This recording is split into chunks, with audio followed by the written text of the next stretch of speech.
Hello, good morning, dear students. All welcome in online classes. आज हमारे science का first chapter हम start करेंगे, जिसका नाम है क्रॉप प्रोडक्शन एंड मैनेजमेंट। इस चैप्टर में हम पढ़ेंगे कि क्रॉप के कितने टाइप होते हैं, क्रॉप को किस तरह उसकी पैदावार की जाती है, यानी उसका प्रोसेस जो वो क्या रहता है। जैसे कि सबसे पहले खेत में मिट्टी तैयार की जाती है, उसके बाद उस पर हल चलाया जाता है और सिंचाई की जाती है। उसके बाद खाद और पेस्टिसाइड डाला जाता है। उसके बाद जो है फसल तैयार होती है। तो ये सभी प्रोसेस जो है वो बताए गए क्रॉप के। तो इन सभी के बारे में इस चैप्टर में हम पढ़ने वाले हैं। ठीक है, तो अब चैप्टर को हम स्टार्ट करते हैं। Paheli and Bujo went to their uncle's house during the summer vacation. Their uncle is a farmer. One day they saw some tools like khurpi, sickle, shovel, plug, etc. in the field. पहेली और बुजो जो है वो अपने summer vacation के दौरान अपने uncle के घर गए। उनके अंकल एक फार्मर है। एक दिन उन्होंने कुछ खेती के औजार देखे, जैसे जो खुरपी है, हल है, शिकल है, ये सभी उन्होंने खेत में देखे। You have learned that all living organisms require food. Plants can make their food themselves. Can you recall how green plants synthesize their own food? Animals, including humans, cannot make their own food. So where do animals get their food from? आपने पढ़ा होगा कि जितने भी living organism है, यानी जो सजीव प्राणी है, उनको फूड की ज़रूरत पड़ती है। प्लांट्स जो है वो अपना फूड जो है खुद बनाते हैं। क्या आप बता सकते हैं कि जो प्लांट्स है किस तरह अपना फूड बनाते हैं? तो प्लांट्स जो है वो फोटोसिंथेसिस की प्रोसेस के द्वारा जो सनलाइट है उसका यूज करके अपना फूड जो है वो बनाते हैं। एनिमल्स और जो ह्यूमंस है वो अपना फूड जो है वो खुद नहीं बना सकते। तो एनिमल्स को जो फूड है वो कहाँ से मिलता है? But first of all, why do we have to eat food?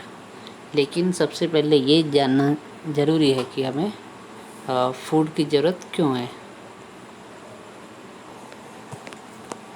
You already know that the energy from food is utilized by organisms for carrying out their various body functions such as digestion, respiration, and excretion.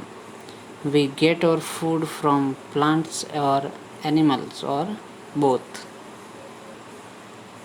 हम ये जानते हैं कि जो food से energy हमको मिलती है उसका यूज करके जो ऑर्गेनिज्म है, प्राणी है, वो अपने जो बॉडी फंक्शंस है उसको अच्छी तरह उनकी कैरी कर सकते हैं। जैसे कि डाइजेशन है, यानी जो भोजन पचता है, और जो रेस्पिरेशन है, यानी जो श्वसन जो होता है, और एक्सक्रेशन है, ये सभी जो है वो हम फूड के द्वारा जो एनर्जी प्राप्त होती है उसके द्वारा ये सब कर पाते हैं। हम अपना जो फूड है वो प्लांट से, एनिमल से और दोनों से प्राप्त करते हैं। In order to provide food for a large population, regular production, proper management and distribution of food is necessary. जो बड़ी संख्या में जो पॉपुलेशन है उनको भोजन उपलब्ध करवाने के लिए रेगुलर जो है उनका भोजन का प्रोडक्शन होना चाहिए और उसका प्रॉपर मैनेजमेंट होना चाहिए, यानी बराबर उसका रख रखाव होना चाहिए और जो फूड है उसका अच्छी तरह डिस्ट्रीब्यूशन भी ज़रूरी होता है। अब टॉपिक एग्रीकल्चर प्रैक्टिसेस, यानी खेती में जो है क्या क्या शामिल है। Till 10,000 BC people were nomadic. They were wandering in groups from place to place in search of food and shelter.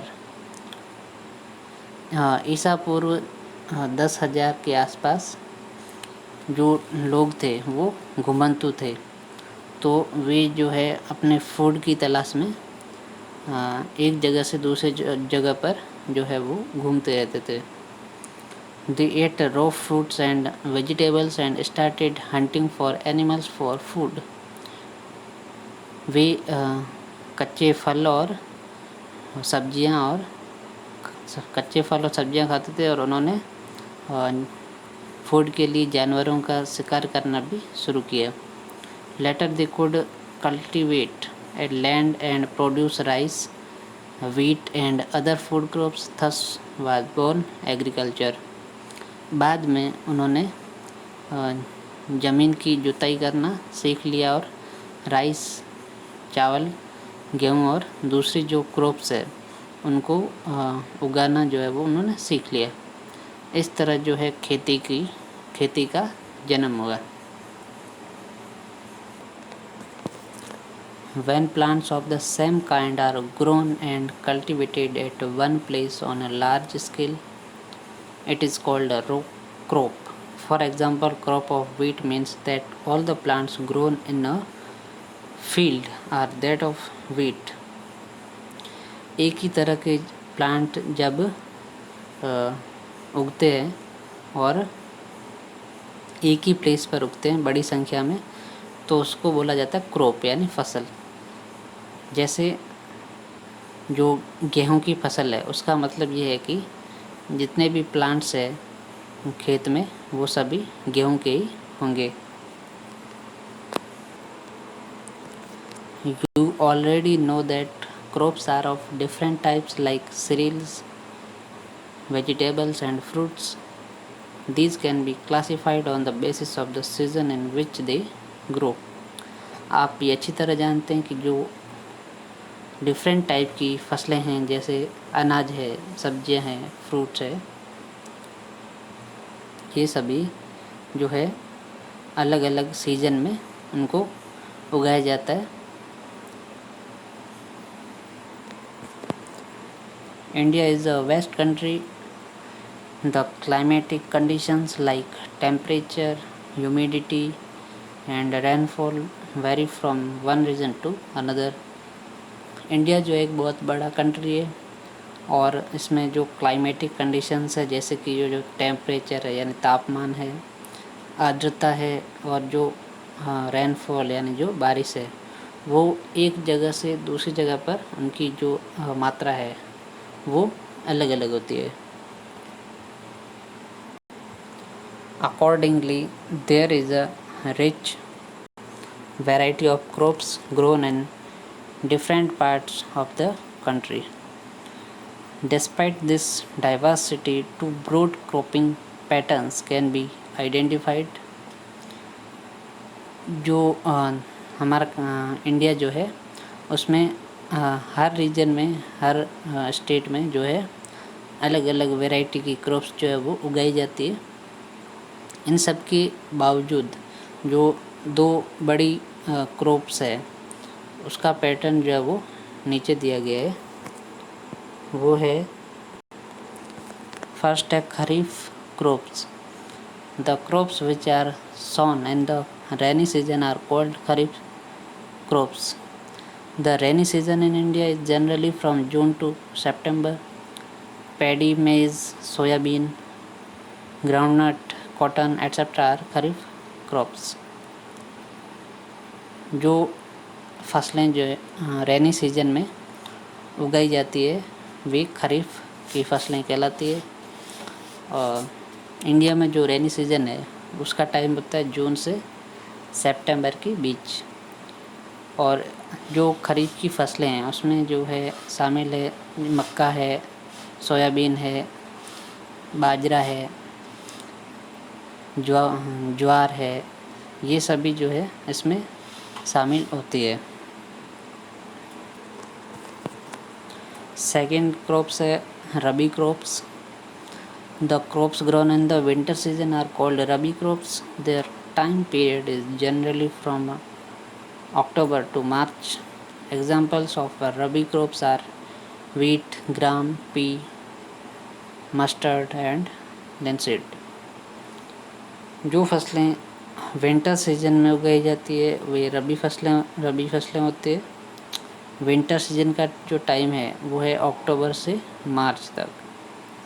और जो रबी फसलें हैं उसमें गेहूं है, चना है, सरसों है, मटर है, ये सभी ये इसमें शामिल होती है। Besides these, pulses and vegetables are grown during summer at many places. इनके अलावा दालें और सब्जियां जो है अलग अलग जगहों पर गर्मियों के दौरान उगाई जाती है। ओके, तो आज की क्लास में हम इतना ही पढ़ते हैं। Thank you.